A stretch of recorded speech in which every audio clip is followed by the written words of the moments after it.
Hello, everyone. Greetings and welcome to Storytime with Stephanie. I am so excited to be back with you all for season 6. Yes, this is season 6 of Storytime with Stephanie. Storytime with Stephanie is a platform where we give new and existing authors an opportunity to share their powerful stories of healing and transformation and inspiration. And we know that as independent authors, there are powerful stories out there that the world needs to hear. And I'm so grateful that this is a platform where they can do that. So I am your host, Stephanie Outen, and I'm so elated that God has chosen me as a vessel to bring these amazing stories to life. And so tonight, as our first guest for season 6, we have author Michele Rolle. So Michele Rolle is a published author and lecturer on the craft of writing and breast health. Her article, The Power of Caring for Others on Domestic Violence, was published in the Richmond Times-Dispatch weekly feature, In Her Shoes. Before retirement, Michele worked for a prominent obstetrics and gynecology practice as a chief mammography technologist. In this role, Michele made appearances on television, radio, and print. Michele has been cited in numerous industry publications, and she's a member of the James River Writers, who selected her to be read at conferences. For more than 25 years, Michele compassionately committed to educating and mentoring women on the value of breast health. Michele infused this same enthusiasm and expertise into her debut memoir, Invisible Warrior, an inspiring narrative that lays bare the struggles of her youth and invites us to join in her triumphs despite discouraging statistical odds. Michele is a wife to Howard, a mother to 4 grown daughters, and a nana to 6 grandchildren. Michele and Howard make their home in Tampa, Florida. And tonight we are going to be talking to this amazing author about her powerful book, Invisible Warrior by Michele J. Rolle. So everyone, please welcome to the show, Michele. Michele, are you with us? I am. Thank you for Hello. having me. Hi. I'm so grateful you could be here with us. Thank you for joining us. You're welcome. It's my pleasure. Yes. So for everyone who will watch live or listen on the replay, I want you to just tell us a little bit about what brought you to the place of writing your memoir, Invisible Warrior. And those who follow the show know, I go through and I tag pages because I get so involved in the stories and I want to know more about certain things. But I want you to tell us a little bit about what brought you to the place of writing Invisible Warrior. Okay. I always loved reading from a child, but I never really, I started young. We'll talk about that, having a family. So I never really had time for myself. But because I love to read, it was just like a seed that was planted in me to read the incredible narratives. And then I wanted to tell my story because I felt like finally I had the victory and I wanted to share that victory, what it was like being an invisible warrior.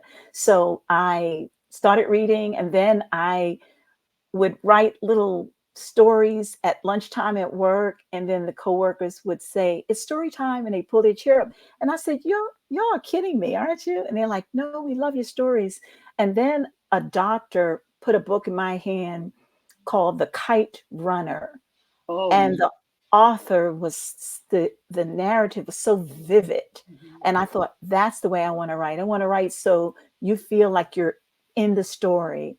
And then that just really started to ignite that flame that was already there. I just did not allow myself to have the time to listen to what it was I needed to say. And so this title, there in this cover, very, very appealing. It's like a young lady walking on a tightrope.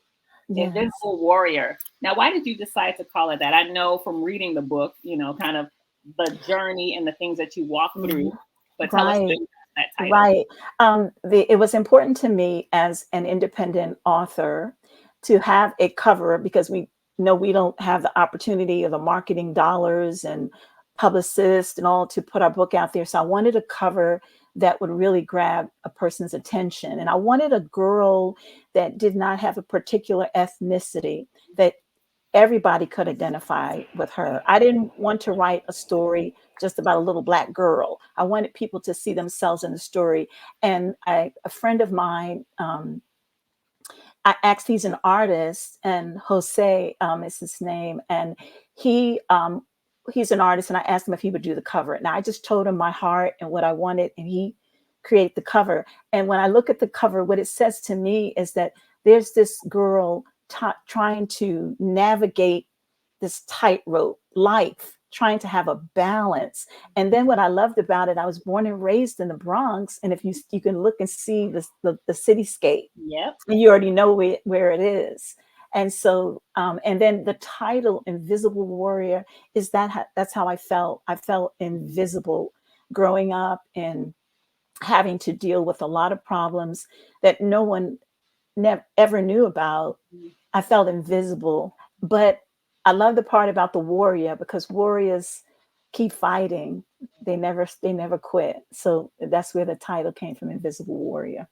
And reading your story, yeah, you truly were a warrior. You did not give up, even in the midst of not being seen, not being heard, and feeling abandoned.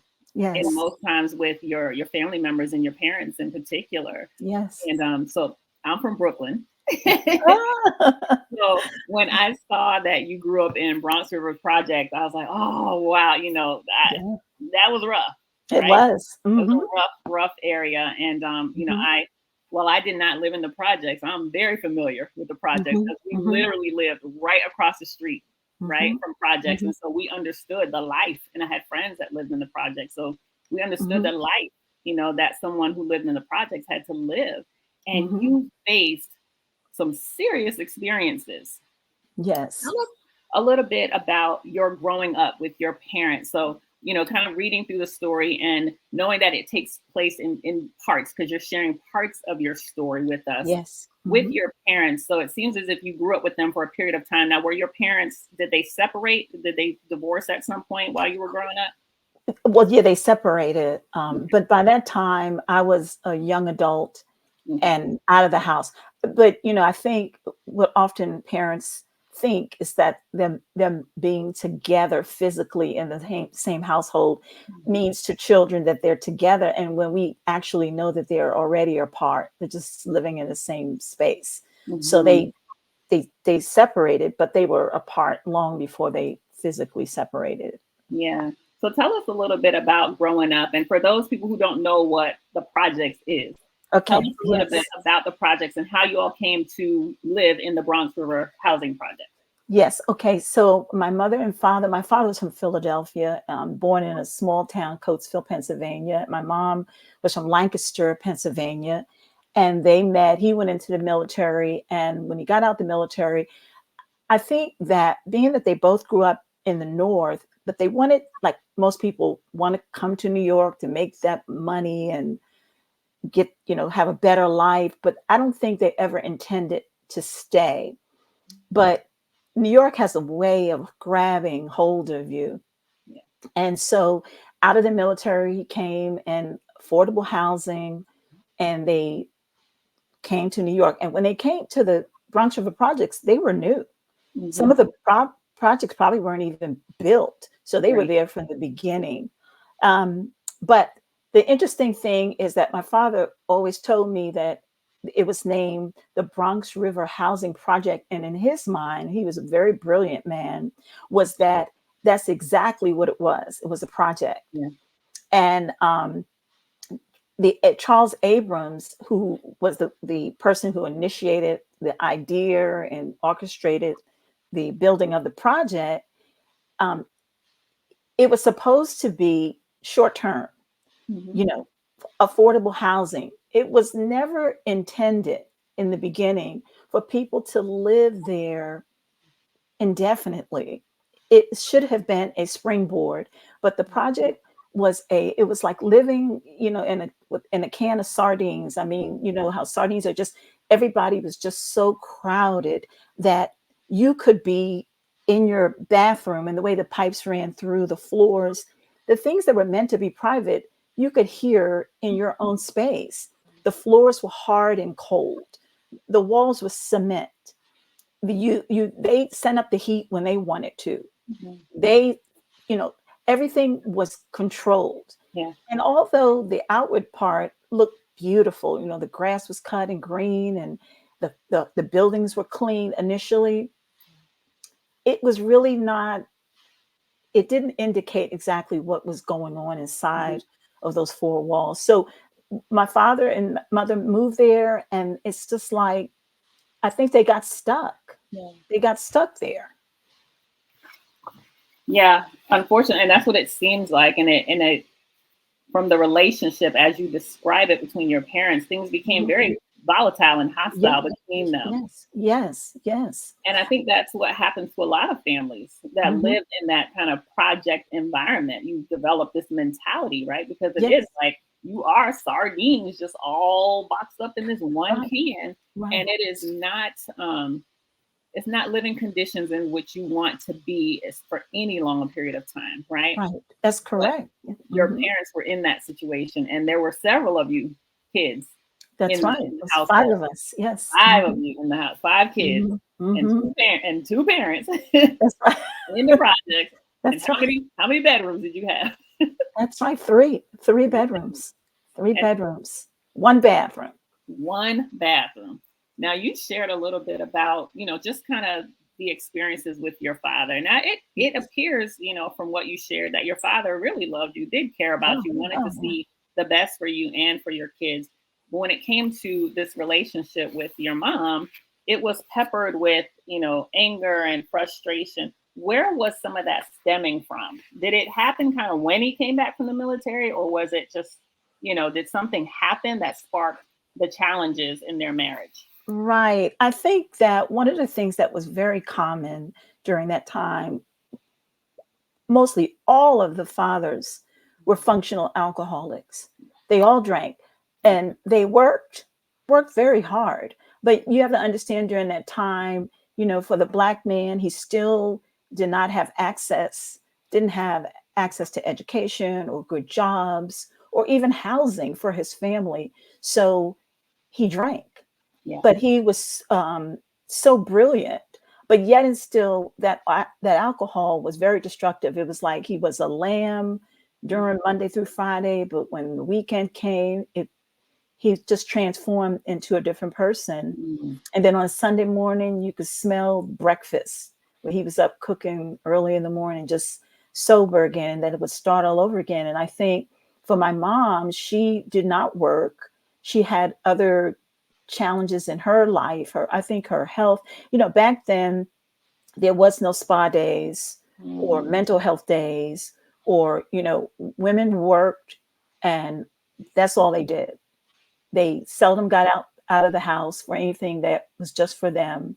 And so between him working, drinking, her being home with the children, not having everything they needed, I think it created a really tremendous strain on their lives. Yeah. Something when you look back as a mature adult, you can really see the dynamics of what was happening. But as a child, it was very destructive, Mm. and so that's what happened in that situation. I think the drinking, and like I said, what was interesting was all the fathers in the project were like that. And I used to always say that when they would come stumbling down the block late at night in the Mm. darkness of night, you couldn't tell whose father it was until they got near a street lamp and you identified, oh, that's my father or that's her father, because they all were, stuck in that same type of cycle that they Mhm. were in. Mhm. Oh God. You mentioned in one section of your book, it's called Frostbitten, where you're talking about an encounter, an exchange between your father and your mother, and you said she venomously poked and prodded at him with her words like a ranch hand moving cattle into the slaughterhouse. Friday Yeah. night. First of all, that line, I was like, "Oh, go Michelle." Mm. That's so, it's so vivid, and I'm very visual. So when I Yeah. saw that, I was like, "Whoa, wow." He said Friday nights were when the tables would turn, and in his drunken rage, he would prowl the rooms in our small apartment and Yes. roar. And you described him as this lion that, I mean, Yeah. this lamb that would become a lion, Yes. right? Yes. That's And right. your mom almost kind of instigated these challenges Yes. with your father, Yes. right? Yes. Yes. Yes. I For this, think that. Mhm. go ahead, go ahead. No, no, yeah, because it was that the cycle of frustration, Mhm. and she was very often in her frustration. Here she's trying to feed 5 children, and you're going out getting drunk, spending all the money, and it just, I think that was her aggressiveness, and she was a very strong, fiercely courageous woman, you know, and so she used her mouth to Yeah. weaponize. Yeah. Hmm. Yes, she very clearly did. She was very strong. She was very bold because you would Hmm. describe instances where she actually would go to his job on payday and That's demand right. the paycheck, That's you right. To know, feed her children. To to feed feed. her children. Hmm. Yeah. And for a man, especially in that situation, to have his wife come down, it's almost a level of embarrassment, Hmm. It's for him. emasculating. Yes. It's Hmm. definitely emasculating. And so you Hmm. grew up just seeing this dynamic between them.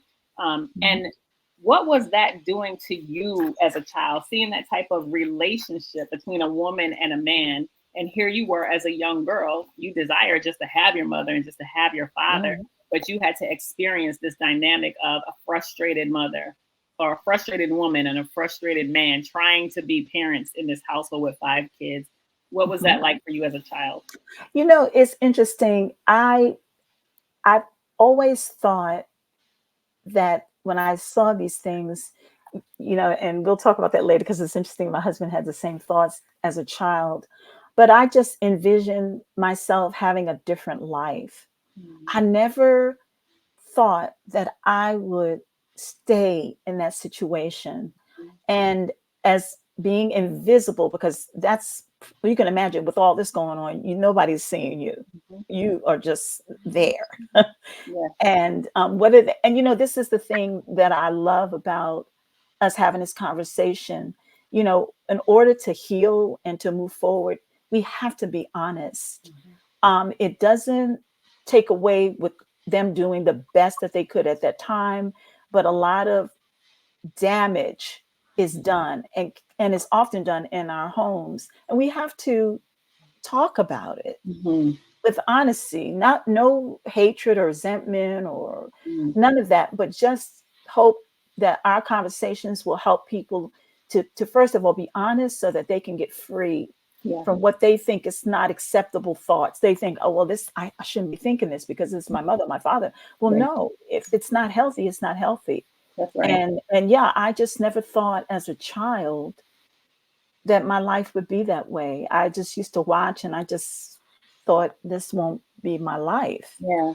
Mhm. And you had moments of escape. So your parent, you would get to go to Lancaster, PA, where you had family, right? And you had your Yes, yes, grandmother, and you had some aunts and uncles and cousins and things of that nature. So you got yes, to experience a whole nother way of living and a yes, whole different level of care because that yes. part of your family cared and showed you love. And when you talked about your aunt that would feed you almost to a place of overwhelm, Yes. I got like choked up because I thought, wow, like here it is. She goes to her aunt and she's eating so much that it's like sickening. But at Mhm. home, she's not feeling that same experience, the place where we're Right, supposed to get that.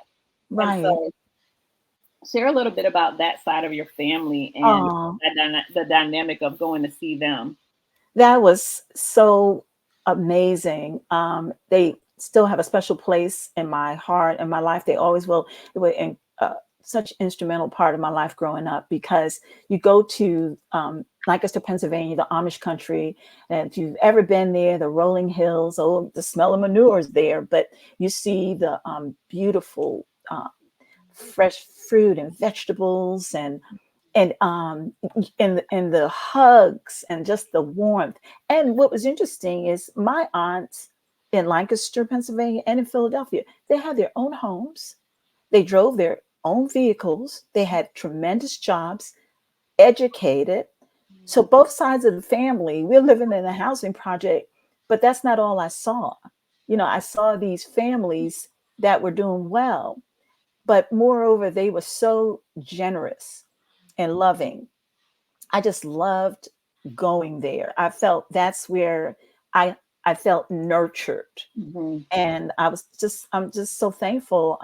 When I had a chance to do a book signing, I went to Lancaster, Pennsylvania, and a lot of the people from the town came and they brought pictures of the town and stuff like that. And it was just so nice. So yeah, that's Lancaster, Pennsylvania is like my second home. And it was a real balance between the housing project of the city Mhm. and the life in Pennsylvania. So that was really wonderful. Absolutely. Now, Mhm. when you think about, just growing up in that environment, you experience a lot with your neighbors. Many of your stories, are related to some of the neighbors that you grew up around, and some really unfortunate situations and some Yes. very funny ones too. And Mhm. I think about one where you went. I have memories of this too, of going and wanting to slide down the snow hills and just Yes. being free, and you actually did that with one of your friends, and what happened to you? Because that. Oh my gosh. And I was hoping you would bring this up because often we don't get a chance to talk about our past and on a platform. But um, I had a good friend. Her name was Denise Phillips. She's gone. She passed, but she was she was my protector. Mhm. The bullies would beat me up. She'd stand in front of me and say, I'll take her punches. She Mm, took off her gloves, her scarf. She gave it to me when I didn't have a scarf and gloves in the wintertime. mhm, She walked me home. She was the best friend. She was such a protector. And so we go, and is this building that they were building. Actually, I was looking at online tonight. They were building a senior citizens home across from the project, and the lot was vacant mhm, and it snowed, deep snow. We went across and went down this hill into this snowdrift, and I got stuck. And I was a skinny little girl. I mean, I was skinny, and I got stuck down there. And Denise ran and got her sister, and they literally took mhm, like long branches to reach to me and pulled me out. And I mhm. was so cold, so to the point of almost being frostbitten. The doctor said she'd have been in there a little bit longer, she would have been really severely frostbitten. She could have lost her toes, or it was really, bad. And but I think of her. I really do. She was just a wonderful childhood friend, and I just won't ever forget that. And I wanted to make sure that and I didn't use the names Mhm. of the people because I felt that that was their privacy. Maybe they don't want to be included in my memoir, but in this case, Yeah. she's gone, and I think it's okay to give her Yeah. that Yeah. Well, we grace. thank the Denises of the world who Yes, will step up and that's protect, one. And other protect. Yes, individuals, because she hmm truly did that for you. she did. Yes. You Hmm. also had some really challenging experiences where I remember, and I don't remember exactly where in the book, but you had another neighbor who was being beaten by Yeah. her husband, and to the point where the police were calling. Was it your mom that had to get involved and call the police? Yes. Yes. And Tell us I think, about that. mhm, yeah, these things, shape who you are. It Mhm, certainly shaped me. I saw a lot of things, but the adults weren't aware of what I was seeing. And mhm, so all of these things begin to shape and form the person that I was to be or not to be. And so the neighbor, and see, back then, women were not valued. They mhm, were very low on the totem pole, particularly Black women. mhm, And so he would beat her and then take the handle, the knob off the door so she couldn't get out the house. And back then you had to have what they called a peace warrant.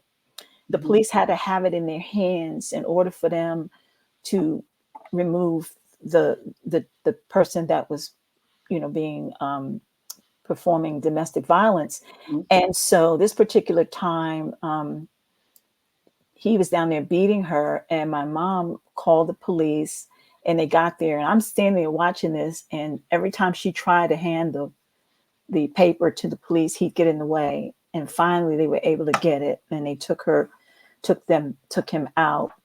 And he did this several times. This wasn't just a one-time thing, but there was so much blood on the walls. And this is what I remember just vividly as a child. And my sister, because that her friend, the mother's daughter, and my sister were friends. They got buckets of water and were wiping the blood off the walls. And I can remember my little hands Yeah. trying to help them clean the blood off the walls. What I will say, because I think it's important, especially now that it's been some time has gone by, she went on to leave the project and get her own home. Yeah. And her life did, she did get to a place in her life where she was peaceful and Mhm. she got away from that violence. And so that's good. That's good that I don't know if she's still living, Yeah. but at least I know at some point she was able to get away from that violence. But that was something that I'll never forget. Mhm. And as a young child, and how old were you when that happened? Oh, probably about 7. Probably about 7. 7 years old, and Mhm. of course, like the walls were thin, so you would hear everything in Everything. the project, so you knew what was going on. You knew what was going on in everybody's house. Yeah, Yes. and to be Mhm. 7 and to go and have to help clean blood off of a neighbor's walls, Mhm. how disheartening as a 7-year-old to Yes. see that, to witness that, and those things become imprinted in our mind, Yes, they right? do. Mhm. And Mhm. create these sometimes a false narrative of what relationships are supposed to Should be be. about, That's right? right. Because if all you ever Absolutely. see is Mhm. violence, and if all you ever see is the arguing, you begin to think, well, maybe this is what it's supposed to be, Mhm. right? Mhm. Especially Mhm. when you're so young and this is what's introduced into you. But Mhm. the blessing for you is that you also had such great opportunities to have good things happen in the midst of bad things. And so Yes. while those things were happening to you, you also got a chance to audition at Juilliard. Yes. Right? Yes. So tell us Yes. a little bit about that experience and what was Oh, the instrument that you, my no, voice. My your voice, right? voice. You were singing. Yeah. Yes. I was in my junior year, I believe it had to be of high school, at least the early part of high school. And this woman is still alive today, Miss Gaither. And she was a music teacher, and she said, Michelle, I want you to go to Juilliard and audition. And she practiced with me a couple of times, and she played the piano very well. And so I went home and I would practice, and I loved, my husband and I laugh about this all the time, but I loved Dionne Warwick. I thought she was such a classic singer, and we grew up with all kinds of music, Ella and Sarah Vaughan and Duke Ellington. And w- we just had all kinds of music in our home. And so I would go in there and sing. And my father was very encouraging. Like I said, he let me tell you, they were, both of them were with sides of them that were incredible. That's why it's almost sad that they could not fulfill their potential of who they could have been. But he would say, you sound like a songbird. He said, keep singing. But unfortunately, I didn't have anyone to help me or to, practice with me or to do those things. And so even the day that I was to go to Juilliard to audition, my father rode with me because he was going to work. He rode with me part of the way to Juilliard, but then I had to go the rest of the way by myself. And I was young, and Yeah. I went there, and I go walk into this beautiful school with marble. This is a young girl that lived in a project. Okay. Yeah. So you go here and you walk marble floors, and as you're walking down the hall, you can hear the different rooms where people are playing different instruments, and you get there. So I get there, and I have my sheet music, and the lady giving my sheet music, and she says, um, let me know when you're ready. And I said, ready. And she began to play. I had never heard anybody play like that before. And I had never sang with such accompaniment. And when she began to play, I was like, Miss Gaither didn't play like this. I was just So I sang to the best of my ability, but I knew when I left that day that I was not going to be chosen. But the one thing that I did learn, to me, was a powerful lesson, that preparation. Mm-hmm. I was unprepared, Yeah. and my unpreparedness and my underdeveloped voice didn't allow me to go further in Juilliard. But I was thankful for the opportunity. And to me, that's the thing that I learned: never be unprepared, to always Yeah. stay prepared. If it's something, I don't care what it is, if it's a talk or a meeting or whatever, I'm like in the books. I'm Yeah. studying. I'm studying because I learned from that experience. So you could have opportunity, but if you're not prepared, Yeah. you're going to miss that opportunity. But it was, I feel good to have been able to have the chance to Yeah. do that. So that felt really good. Yeah. Yeah, and so many people don't have those types of Mhm, opportunities, mhm. especially growing up in the type of environment that you did. Those kids Yes, sometimes never see the halls of a Juilliard, and that's their right. childhood into adulthood is lived in these, Yes. uncomfortable, sad, challenging experiences. But what you learn from that, like you said in your book, you said lack of preparation would not stand in my way ever again. And Ever. so you took that, and you didn't go and sulk. Of course, it was Mhm, sad and it was painful for you because you mhm, had been thinking you were prepared, but you weren't mhm. prepared at the level you needed to be for Juilliard. And so you That's took it right. as a lesson to make sure you never Absolutely. got into that situation again. And so now, kind of fast forwarding in your life and some of the experiences that you had, you talked about, was it your brother that had gone away to war, and how so many of the young men at that time were Mhm. going off to war and coming back. Not your brother in this instance, Right. but many of the Mhm, other young men were coming back mhm. as drug addicts, and the heroin epidemic was really big Oh, during that time. And you witnessed a lot. oh You my witnessed a goodness. lot in Oh my. seeing these good men dying from these Yes. drugs. Yes. But you also had an experience where, unbeknownst to you at the time, because age and maybe lack of mental maturity at that point, because you didn't really understand what was going on, where you got caught in a situation of being a drug mule without even knowing it. That's right. Yeah, Absolutely. tell us about Absolutely. that.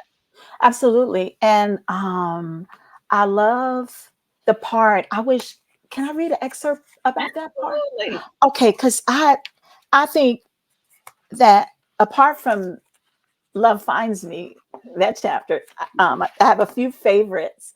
Love Okay. Finds Me, for sure, when I met my husband. That is my favorite. Look, let me tell you something, Michelle. When I got to that chapter and on, I was just like, Lord, am I gonna? When are you gonna send me one like that? Like, I want a husband like I'll Howie. tell you. Oh my gosh. Oh my gosh. Oh my gosh. I think because let me find it because I wrote it here. Hold on. Okay, Real quick. and then tell me what page you're gonna be on. It's chapter 13, Oh, okay, that's page right. Our turn. page 66, but it's it goes deeper.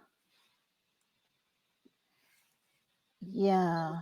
And this is where you're talking about the young man David, who Yes, yes, became a friend. yes. He was a friend. He was a good friend Yeah, of yours. There was nothing else outside of that other than friendship.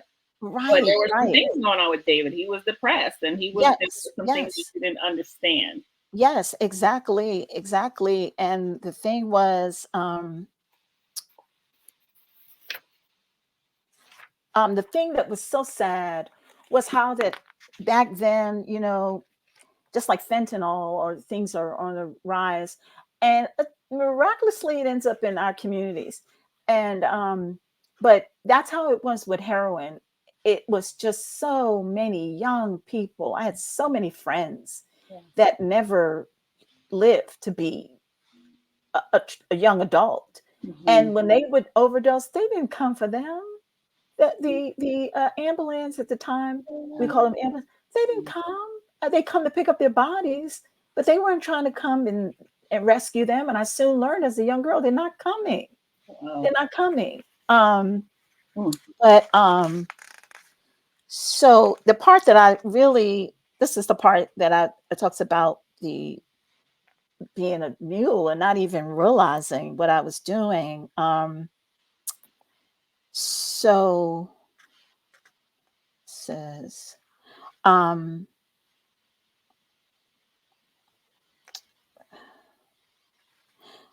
it says, to keep my dreams from shattering, I held them close to my heart and guarded them with my life. How strange that after witnessing such destruction, I could become an instrument of the very evil that I witnessed all around me. At first, I was naive to what David began asking me to hold in my black, tattered, fake rabbit skin coat. As my friends and I huddled together on a cold winter night on a street corner in the Bronx, I felt special that he entrusted me to hold something that was very important. I thought it was odd that his last instructions as he walked away were, if you see the cops, just drop this in the street and walk away. mm, My thin young fingers fumbled with the contents I held in my pocket. When I reached again in the pocket for reassurance of the safekeeping and could not immediately find it, I panicked. For a moment, I thought I had lost it, and I was relieved to discover it had slipped into the lining of this barely adequate winter coat I was wearing. The small waxed paper envelope, probably the size, a little smaller than a stick of double mint gum, was neatly bound with a thin rubber band.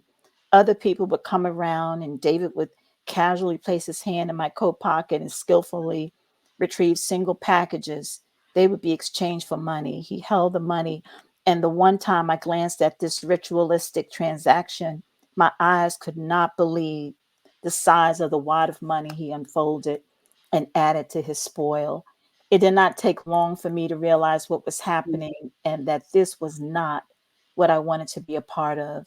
mm, I remember vividly when I began to realize that my being naive about life around me would one day perhaps cost me my life.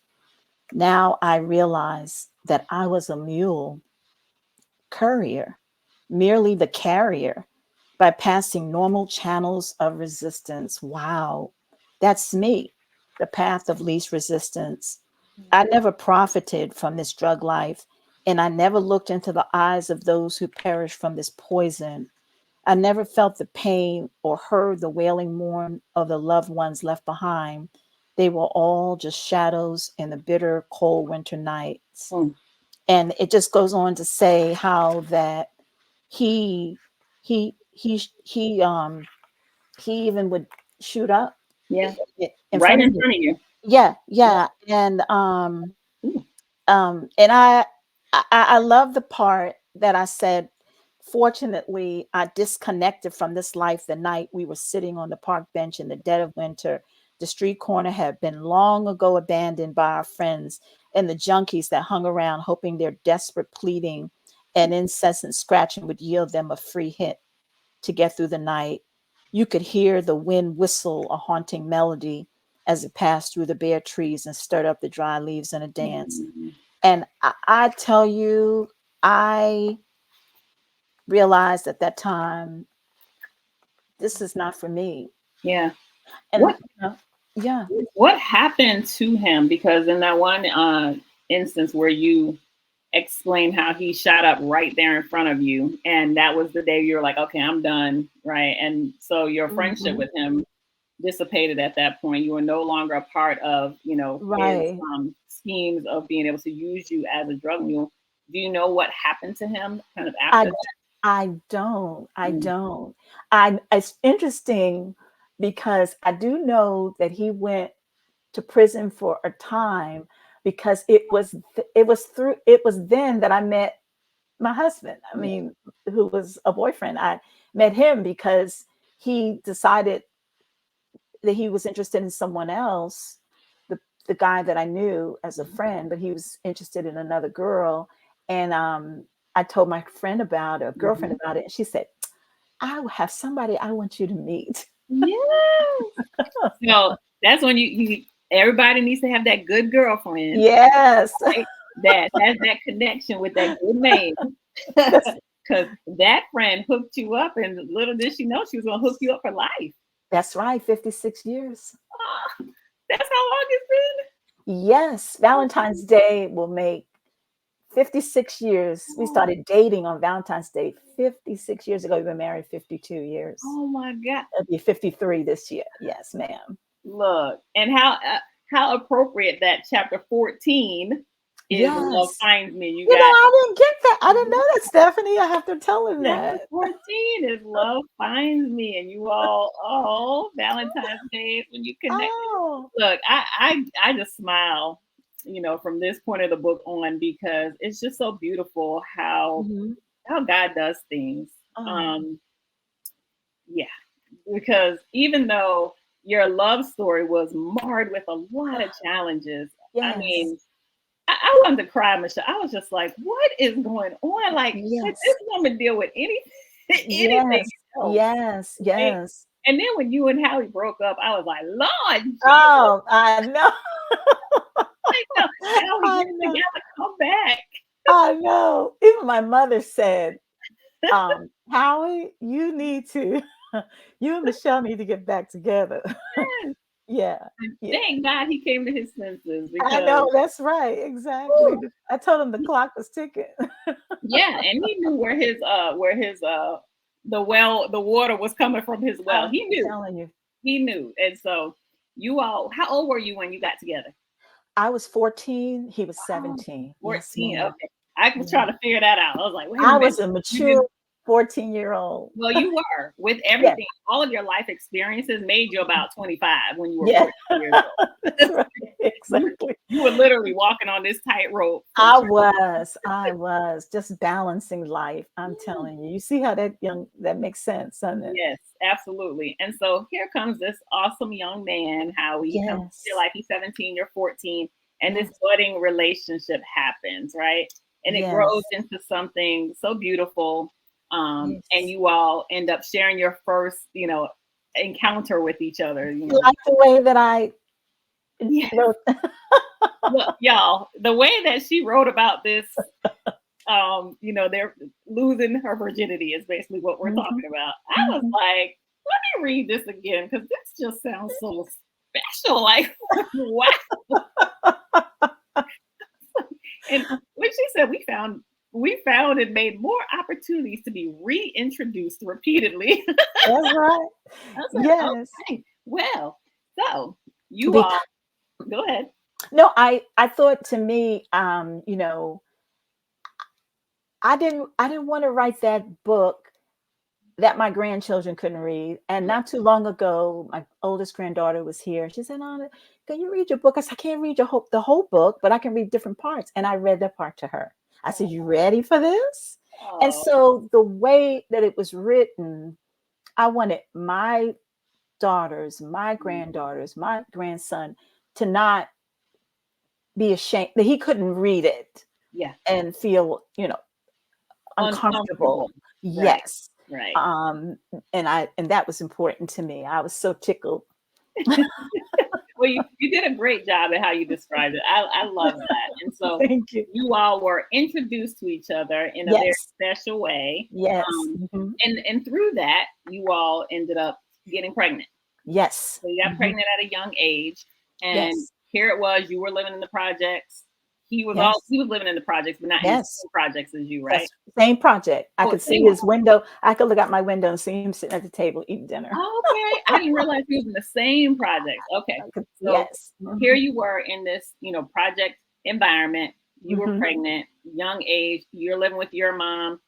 He's living with his mom, and now you're in this situation where you have to figure out what do we do because Yes. we're young and Yes.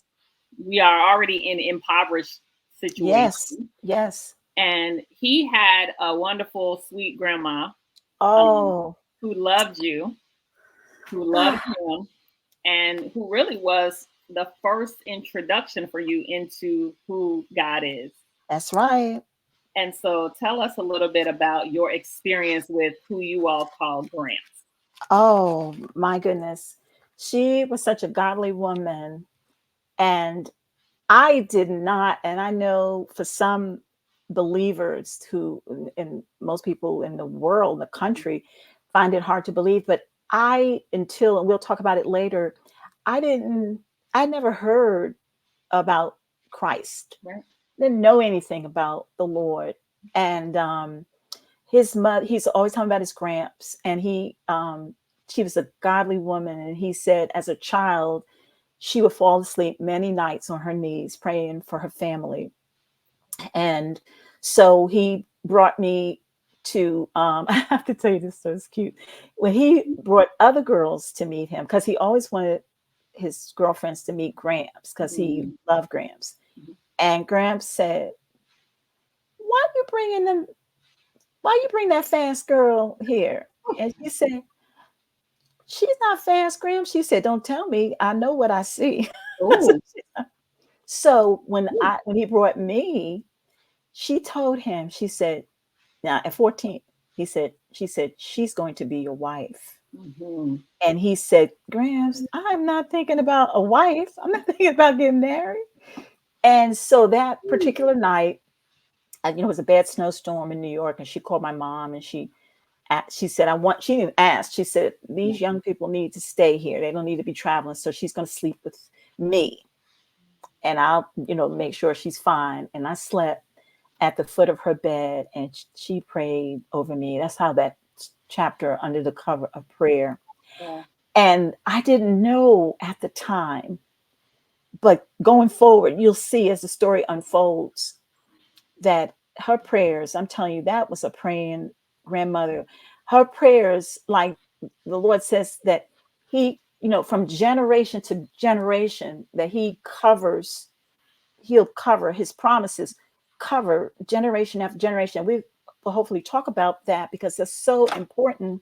But she was amazing. Mm. And I'm thankful that she taught me how to cornrow my hair, which didn't seem like a big deal at the time. But then I had 4 daughters. Yes. And to be able to have that, she taught me how to crochet. Didn't seem like a big deal as a young person. But Mm. then to have children, and you Yeah. can make blankets and scarves, and Yeah. she was just an amazing grandmother. Mm. Amazing. I'm thankful. I thank God for her, and I know that you know God says that, see that we have this cloud of witnesses. Mm. I know that she's watching us run this race. Yeah, she's just an amazing grandmother. Amen.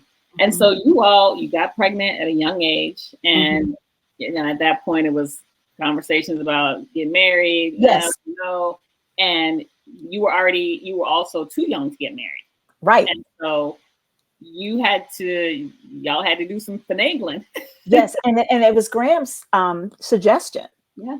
to look in other states Hmm. and see where we could get married. And thank God for my oldest brother. Yeah. He moved out along, because he was older, had his Hmm. family and stuff. But he was such, and still is, such Hmm. an incredible brother, Yeah. and just believed in me. Yeah. And he was my confidant. And he was the one I wrote and said, I want Howie to come to the house. I don't want us to have to keep meeting outside the house. And he talked to my mother and said, I think she's mature enough that she can have company and stuff like that. And so when it was time to find a place we found Wilmington, Delaware, and my brother said, I'll drive. Yeah. And we rented the car, and my mom, he talked my mother, how he did it, talked my mother into coming along. So the both of them had to sign. Mhm. And when we get to the Justice of the Peace, they open on Saturday for us. Um, and there's a woman too, which was interesting, Justice of the Peace. But um, we almost, I almost messed up when we Yeah. got to Justice of the Peace, because when the Justice of the Peace said, so who's signing for you? My brother said, I am, and my mother.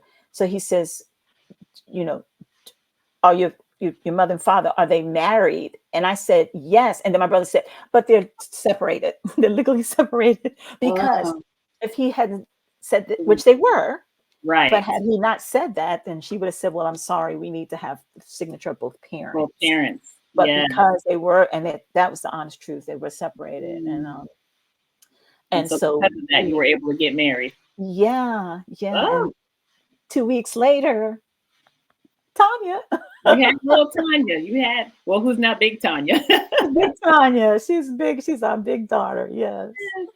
And so you all faced some, really challenging situations, especially having a little baby, being Yes. young yourselves. You all had to move in with your mom at a Yes. point, and that became a really difficult situation. You already Absolutely. didn't have like the greatest relationship with your Right. mom, Absolutely. and so Hmm. to be living in this room with your husband and your baby, it was a Yes. lot for you all as well It, as for your mom. And so it you was a all lot. decided to move. And they wanted us to find an apartment in the project. And we said, no, ma'am. Yeah, No, ma'am. yeah. And so they thought, oh, because you think you're too good. Mhm. Yeah. Yeah. Yeah, Not, in a sense that we wanted more. yeah. You just wanted a better We life. didn't we didn't want that cycle. That was one thing we talked about when we were dating for hours and hours, that we wanted to break the cycle. That Ooh, we didn't want, yeah. And so we moved up the street. It was only a couple blocks into a tenement. and And Michelle, let me say this because you mhm, really just said something so powerful there that you and how we wanted to break the cycle. And so many couples, whether young or older, you want to be with someone who has that same mentality that absolutely. this is not where we're supposed to be. We're That's supposed to right. rise higher. And so, in Hmm. order to do that, we have to look at what are the barriers, what are the negative patterns in our lives individually That's that we right. don't want to bring into this collective relationship because That's we right. want something better. We want That's to right. break generational That's curses absolutely. of our individual lives so that That's it has right. no impact on our children and our future. And so I'm so grateful you shared that because that's what Hmm. you all did. And by Yes. moving out of the project physically, you moved out of the project mentality as Yes, well. we did. Absolutely. Absolutely. And people, when we talk about poverty, people may say, oh, well, I didn't live in poverty, or I wasn't impoverished, or, yeah, but if you look up the definition, poverty means lack. Yes. So it could be lack of clothes, lack of food, lack of mental health, lack of so many things. So, you could be in poverty and live in Mhm. a $400,000 home. Yeah, because It's, the poverty is the mindset. right, exactly. So we said, no, we want to move Break the cycle. away. Yeah. And you all did that. And I'm just gonna I need you to bypass this section because I my skin was crawling. I felt sick to my stomach Okay. when I read the conditions that you all had to live in that Yep, first tenement house that's that right. you all lived in. It was when I say I got sick to my stomach. I, yeah, we Yeah. let's bypass that Yeah. and let's Hmm. go to the part where you all moved to the next place. Yes. And really, that's kind of where life started to really happen for you all. And Hmm. your husband your husband at that time decided he didn't want you to have to work. He wanted to take Hmm. care of his family. He was Hmm. doing everything possible to make sure that you could stay home and be Hmm. a mother, right? Hmm. And Hmm. then he was trying to find employment in so many ways. Hmm. Had a job, had gotten laid off, and Hmm. then things kind of took a turn for the better, right? Yes. Hmm. And he got offered a job in Richmond, Virginia, Right. right? That's right. Now, at that time, did you have your second daughter? Because I don't remember. Did you have two? Um, we had, yes, Yeah, you had we your had, second. yeah, we had the two daughters and pregnant with a third. That's right. And you didn't want to share with your family because you knew No. your family was going to be upset, Uh, yes. disappointed because you all were still not in a good financial No. position to now That's be right. having a third baby. But That's here right. you all go to Richmond, Virginia on a hope, a prayer, and a dream, That's believing that right. this is going to be a great opportunity. And the job that made so many promises to Harry, to Howie, I'm sorry, to Uh-huh. Howie, Uh-huh. didn't really turn out to be what he thought it would be. No. And they broke pretty much every promise that they had Yes, made to they him. certainly did. They certainly did. how did you all kind of recover from that? And how did you allow that to become the turning point in your lives? Yes. Because when we left Richmond, we had 35 cents in our pocket. Mhm. Honestly, Yep. 2 babies, pregnant with a third. We hardly had, I mean, we were just had nothing. And we got off that plane, and he called one of the co-workers that he would be his co-worker. He had his number, and he came and he picked us up. And then the job said, okay, we're going to give you an advance. Well, like, this is like a bonus. Like, you don't have to pay this back. And as soon as he got his first paycheck, they took every penny. And so after working like that, and then when it was a year had gone by and he went for a raise, they offered him like a dime or a quarter or some ridiculous amount. And he said, what I'd like for you to do is just keep your raise Mhm. and just give me an opportunity to take off to find a job that I can find a job to take care of my family. And then that's when he found a job. And that really was when we really started moving forward in our relationship, Yeah. to the Lord, when he went to a different job. Mhm. Yeah.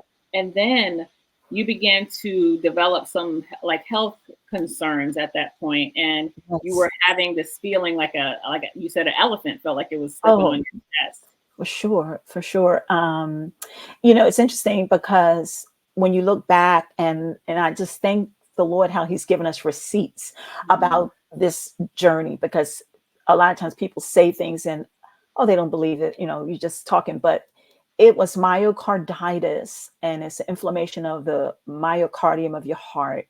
And every time your heart beat, it squeezed, and it was like so painful. Mhm. And at the time we had three. So the youngest, the third daughter, Shawnee, was born. And so went to the hospital. Long story short, they put me in the hospital, said, sent your blood to the land disease control. They don't have any antibiotics, anything for it. He told my husband, your wife's going to die. And he went home that night. And see, because he had a godly praying grandmother that he knew how powerful prayer was, because he saw that example. He knew he needed prayer. And so he said, he didn't even realize at the time when he said, my wife cannot die, that, how the Bible says that the power of life and death is in the tongue, and how you can say things, you can say some things. And he just made that my wife's not going to die. You've got these three little girls. And so he called the pastor, who was also his manager, engineer at his job. And he asked him to come to the hospital and pray. I don't want to get ahead of you. I'll stop. No, that right there is it, because that's where I was so moved, I was so touched when you Yes. shared your story of salvation. Oh my gosh. Because Can woo, I just tell you that I had never heard about the plan of salvation. I didn't know about Jesus Christ. I didn't know that that that Christ died for me, that he was crucified, that he died, that he was buried, and he rose again. I never heard the plan of salvation, but it's amazing to me how that I could live all that time. Now, how he saw his grandmother as an example, he didn't necessarily know right. all the steps either, but at least he had an example of faith. And so the God bless the another sister's gone home to be with the Lord, but she would call me and on the phone when I was in the hospital, and she's like, "When are you going to give your life to Christ?" And I said, "Well, I'm a good girl, Mm, I don't, why do I need Christ?" I just didn't understand, that all of my righteousness was as filthy mhm. rags. Yes. I didn't know that. And so then the one thing that I believed in was Howie. I felt because he demonstrated how he cared for us, that he could do anything, he could solve anything.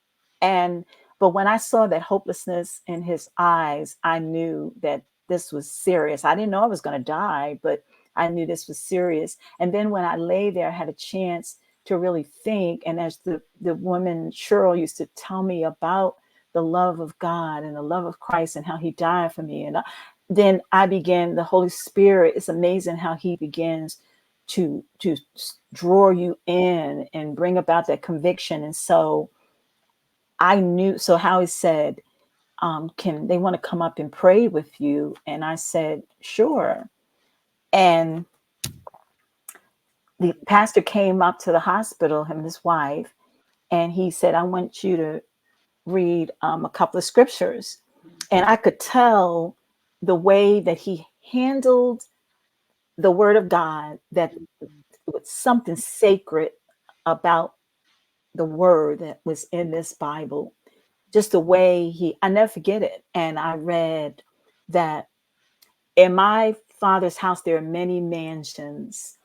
I go to place for you. Yeah. that where I am, you may be also. And I'm thinking, why is he reading that? I didn't know I was dying. But then he read, then he read about, but if, and then he said to me, and this is such a question that we all have to ask ourselves. If you were to die tonight, Yeah. do you know where you will spend eternity? And I said, I never thought about it. Because at And that then point, you hadn't even held a Bible before. So that's you right. Exactly. were Exactly. born to you. And so he explained to me, Romans says, if thou shalt confess with thy mouth the Lord Jesus and believe in thine heart that God has raised him from the dead, thou shalt be saved. For with the mouth confession is made, for with the heart believeth, with the mouth confession is made unto salvation. And he said, and if you pray that prayer and you ask the Lord to come into your life, he will come into your life. And I prayed and I said, I want to accept Christ. And I'm going to tell you, it's like, from a person that was bound with so much fear and the hurt of abandonment, the hurt of rejection, and just lack of so many things. It's like you, I just felt the release that came with accepting Christ. And he told Howie, said, when you go home, stop by my house on your way home. And Howie stopped by his house on the way home, and he gave his life to Christ that night. And we share the same spiritual birthday. And then I don't want to go further because there's so much. I am always when I hear people's salvation story, it really touches me, and yours in particular, because of the fact that your husband was able to visibly see something happen to you, change in you when you were in the hospital bed and you accepted Christ, because you couldn't even like really sit up. The pain in your chest was so overwhelming. And when you accepted Christ, literally he exchanged the pain. He took that pain he away. took it away. And the transformation was, he just said, when he came in and he saw me sitting up, he's like, what's going on here? Literally, like, what? Because one minute you're dying and you're laying in there, and then now you're sitting up and you're beaming, and then he said, tell your husband what you did. And I said, I gave my life to Christ. And the amazing thing that happens, and this is what I talk about, when I gave my life to Christ, and then I go home and the doctor gives me these pills. First, he tells my husband that Sunday, this was a Friday night, that Sunday, he called my husband and said, you can take your wife home. We checked her blood and we find nothing. Everything's fine. Her heart sounds fine. Just from one day she's going to die to the next day she can go home. And because he said when the phone rang, he thought, I don't want to answer because she's, I don't want to hear that she's died. So I go home and I have these pills for pain. And I'm noticing, because there's still a lot of tenderness. She said, just rest.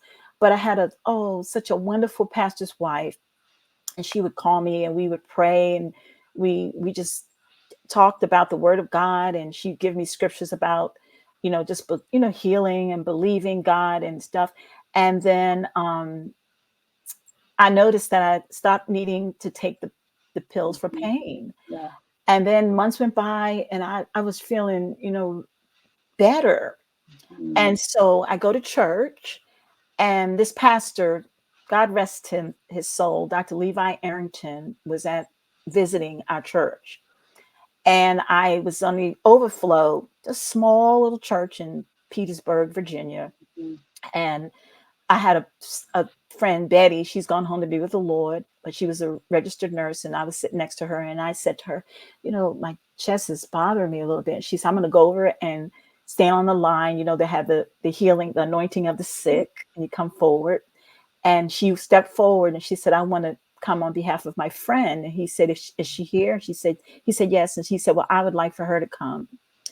And I came over, and he said, and that, I had heard about the woman that had the issue of blood, and that when the Lord Jesus was passing through, she knew that if she just could touch the hem of his garment, that she'd be made whole.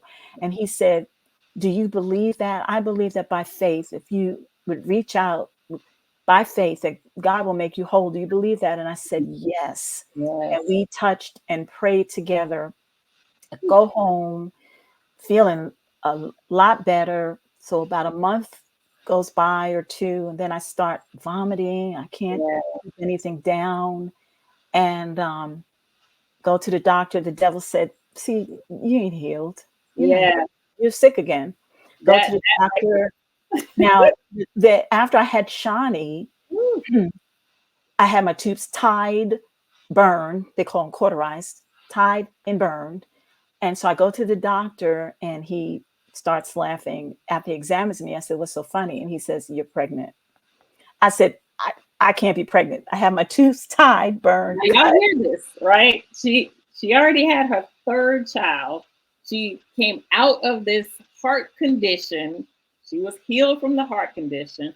The devil started making her think she was sick all over again, heart, some cancer, whatever it might be, right? Here it is, the enemy speaking, because she's throwing up, she's feeling sick, and she already had her tubes tied, cauterized, burned, okay?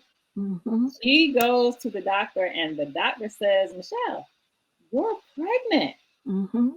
And disbelief, because you're like, wait, how could this even happen? How much burned? They weren't they were burned, they were cauterized. Right. But you were pregnant. Right. And what did you do? You called the doctor who had tied your tubes. I did. And normally they said, I'm sorry, the doctor's busy. I said, could you look at my record and tell me what was done? And she said, oh, yes, Miss Rolle, you had your tubes tied, burned, cauterized, And she said, why? I said, because I'm pregnant. Jesus. That doctor called, but I never got a call from a doctor that fast. He called, and he said, I've never in 30 years of practice. I said, I'm not going to sue you. I said, it's a baby. It's not cancer. It's a baby. And let me tell you, that baby is a doctor. She is a podiatrist, okay? A lands down podiatry. She has her own practice. She's the baby. So she always tells her sister, I'm the miracle child. Yes. And truly she is a miracle, because tell them what happened with your tube that allowed. That's right. The doctor said, he went in because he wanted to know. And he said it rekindlized, reconnected itself. Just one tube. Just one tube. One tube reconnected itself, and just rehealed. And I believe that when God healed me, he healed my whole body. He healed my whole body. And let me tell you something. I have had, because when I turned 50, I started having chest pains, and they thought, it's your heart. And I said, no. And my husband sitting in a chair in the emergency room, he said, "You may find something wrong, but it won't be with her heart because God healed her heart." And the doctor's like, "Yeah, right, right. We're going to do a cardiac catheterization where they put dye in the vessels." And he came back and he said, "I wish I had a heart like your wife." He said, Mm. "It's pristine, Yeah. perfect. What I had was GERD, Ooh, you should. indigestion." Yeah. You have. And then 10 years later, same thing again. I got in because sometimes, you can get pain in your chest and it can really feel intense. And because of your age and your ethnicity, they say, "Oh, you have probably having a heart attack." Women have heart attacks different. The symptoms are different. Mhm. And so they did the cardiac catheterization again. "Oh, your wife's heart is beautiful. Only the Lord Jesus can do that. He's a healer," and it's just, you can't, there's no denying, you know, it's no denying it. There's no denying it. There's no denying him. And Him. truly, when when the pastor came in to your hospital room and you accepted Christ, literally he blew his ruah breath into your Yes. body and That's literally right. blew away all of the sickness, all of All the of pain, it. all All of of the it. disease, and reconnected Yes. Yes. reconnected that one tooth for that one baby to come to pass because That's right. he knew she needed to come That's because right. other Mhm. little children needed a doctor like That's her right. to be able to Absolutely. care for them. And I am just, I mean, I see comments, and I'm sorry I haven't been reading the comments because I'm just so like into the story, and it's just such a beautiful, beautiful book. And yeah, Audrey says, "What an amazing testimony." I saw other comments about such he healed your whole body. My Whole God, body. such a Whole beautiful and body. powerful salvation story. I see the comments, and I am so just overjoyed just to have read your story, just to have had you share your testimony, because there's someone who needs salvation. There's someone Yes. who needs healing. There's some woman who believes that she's never going to be able to give birth. And there's someone who is living still in this poverty mindset and they just have Yes. Yes. no idea how to come out. And your Yes. story of being this invisible warrior is a story of such triumph, Yes. through some very difficult situations. And I'm telling you, Ye like, when you read this book and you hear and you read some of the things that Michelle had to walk through, this was just like, we just did like a small scale of Yes. things that Yes. you had to walk through. But when people read your story and they really understand the depths of what you lived in. I see Yeah. Audrey, she says, "You are a mighty warrior," and you truly are. And I commend you and I commend Howie and Yeah. just for being the man of God that he didn't know he was back then, right? But Right. God grooming him. That man Yes. literally loved you into a place of Yes. Yes. and took care of you Yes. And still does. and still does. Still And does. he Yeah, is he's the the CEO of his own engineering company and did yes. not even have a degree. Do you hear No. me? What No. if God can do anything? He can do anything. That man, people did not believe him when they said, "So what college, what university?" And he's like, "Wisdom of God." Yeah. The wisdom of God. That man is an incredible designer. Woo. Um, I could just he designed things that were not even thought of, and we just because again, when you don't have the resources, somebody that does will come along and he came up with the idea. You know how they have when babies have baby monitors Mhm. in the room? Well, we're living in the South Bronx. He had a stereo system. He always loved stereo. And we had a long hallway in this apartment house. And he had a mic and a long cord, and the baby's crib was down the hall. He hung the mic over the crib, and we slept down the hall in the other room on the pull-out couch, and we could hear her breathing through the speakers. This was before there was any invention of any monitoring device.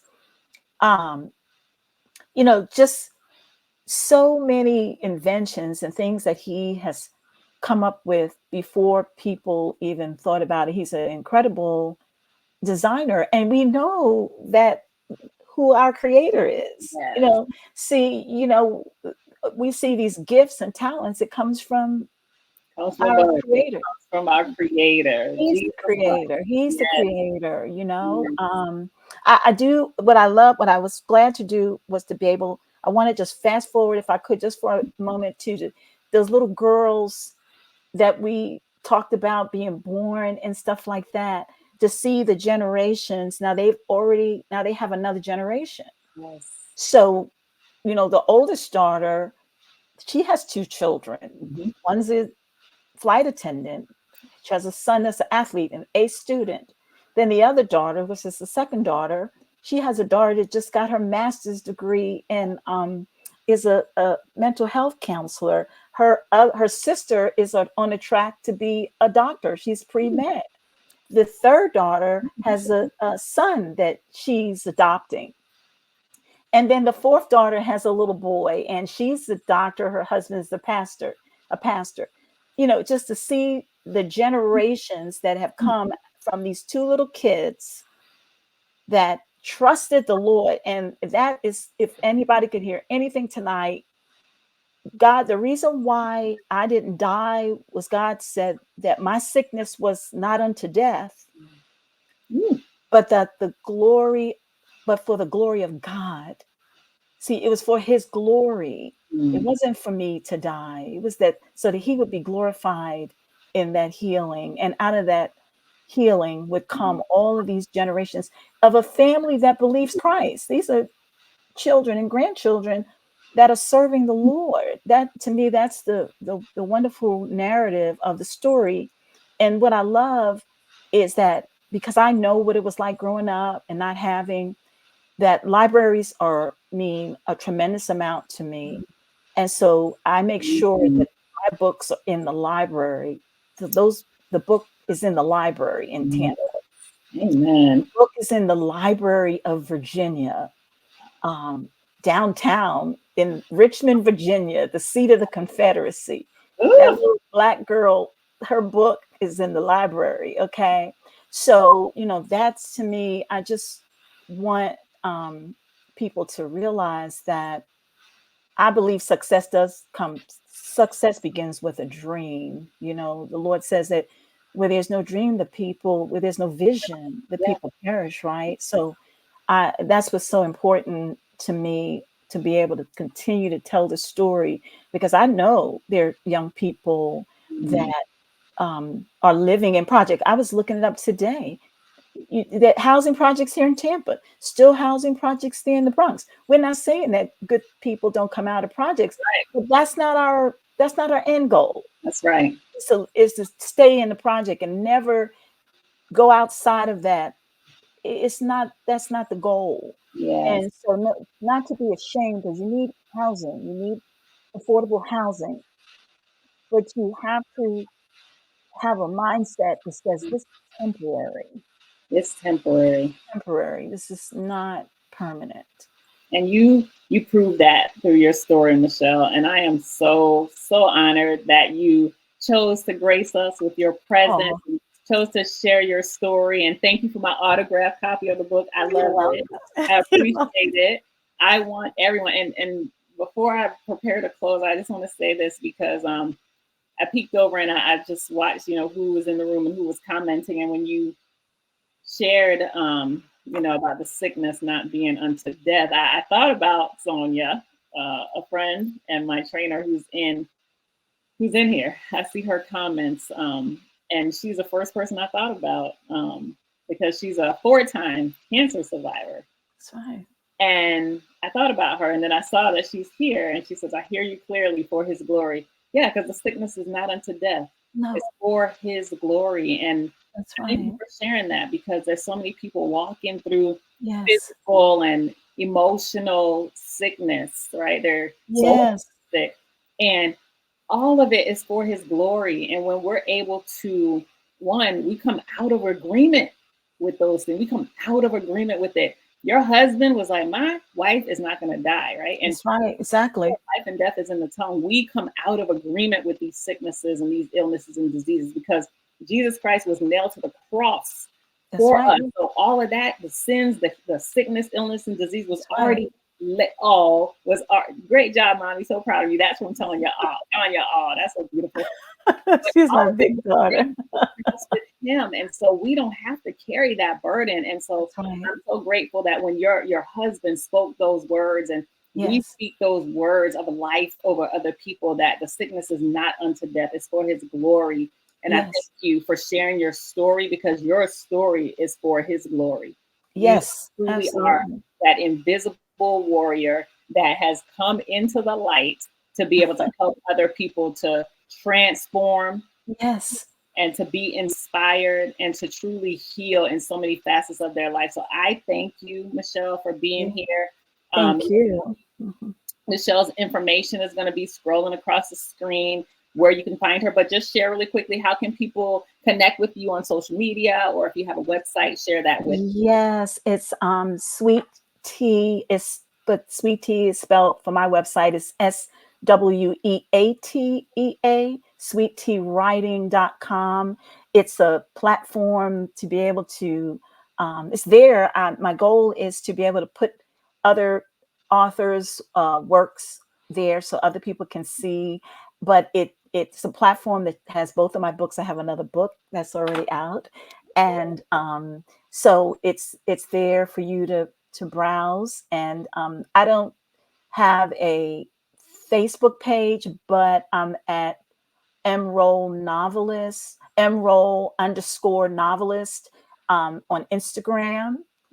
And yeah, so I hope for you guys to reach out if you have questions. I love to talk about or lecture on the craft of writing, because it's not just technical. It's more than that. Um, it's how to con- the framework and where it comes from. You have to know the why of why you want to write. And so, and then breast health. So don't wait until October to take care of your breast health. And I have a book, if I can say the name of it. Sure, absolutely. It's called Mammography Monday: The Personal Guide to Having Your Mammogram. That's there on Amazon, both Invisible Warrior, a memoir, and Mammography Monday. It takes you through the steps to preparing for your mammogram. I think you'll enjoy it, because it really, as a healthcare professional for over 25 years, I was in that room with women, and that has been my passion, to educate women about breast health. And it was like a ministry, because I got a chance to touch them. They didn't know that they were being prayed for sometimes they did, but that room was a special place that those women stepped in. It was just me and them, and they could be themselves and be very vulnerable. And so I think you'll enjoy the book, because it really speaks to the concerns that women have, that are not it's not a textbook. It's a low content book that will help you to navigate having your mammogram. So don't wait until October. But I really appreciate you, Stephanie. When I was supporting Audrey, I just got on to support Audrey, and I thought, oh my gosh, this is such a wonderful platform, for us as independent authors to be able to tell our stories. It's really, really a ministry that God is using you in, and I really, really appreciate it. And I hope I'll get a chance to come back and talk to Oh, you again. Yeah. yes, we would love to have you. I thank you so much, Michele. This has been a blessing. This is a great way to come back for season 6 of Storytime with Stephanie. This platform where we do give voice to those unheard and unseen Mm-hmm. authors, those independent authors who want an opportunity to be seen, just like other authors who are maybe with traditional publishers and have the Yes. opportunities to be able to get their voices out there through their books. And so I am grateful that God has used me as an Yes. opportunity, as a platform to be able to do that for authors. And so Yes. Storytime with Stephanie, we air the second and fourth Monday of every month when we're in season, and 7 p.m. Eastern. We can be found on all of your major podcasting platforms under Storytime with Stephanie. Just look for my face. And then, and then Also, all the replays can be found on my YouTube channel. It's Storytime with Stephanie. And so you can go back and watch all the past seasons. You can also see this episode. I encourage you all to share this out. Those of you who are watching live, share it out. Let others know about our show, about this episode. We have some other dynamic authors coming up for season 6. And so I'm excited as we roll out, each guest over the upcoming weeks. So we're just excited to be able to continue to keep this platform going. So I thank you, Michele. Thank you. Everyone who joined us tonight. Purchase Michele's book, Amazon.com. We also have the link in the comments, so you can click that link. It'll take you directly to Michele's book. We want you to support these authors. This is an opportunity to, it's not about making money. It's about getting these stories out and getting these stories heard. So if you are that person that feels invisible, if you are that person who is walking on that tightrope, if you are that person who feels like you just don't know how you'll be able to take that next step, know from the inspiration shared by Michele that you don't have to remain invisible. You can come into the light and you can truly lean on God as your Father. You can seek salvation in the Lord Jesus Christ to be able to get you out of that place of invisibility and bring you into a place of being a visible warrior, someone who truly will champion and fight for others in this world, for their healing and for their transformation. And so that is my desire for you. So I thank you for being here. We'll see you next time. Good night.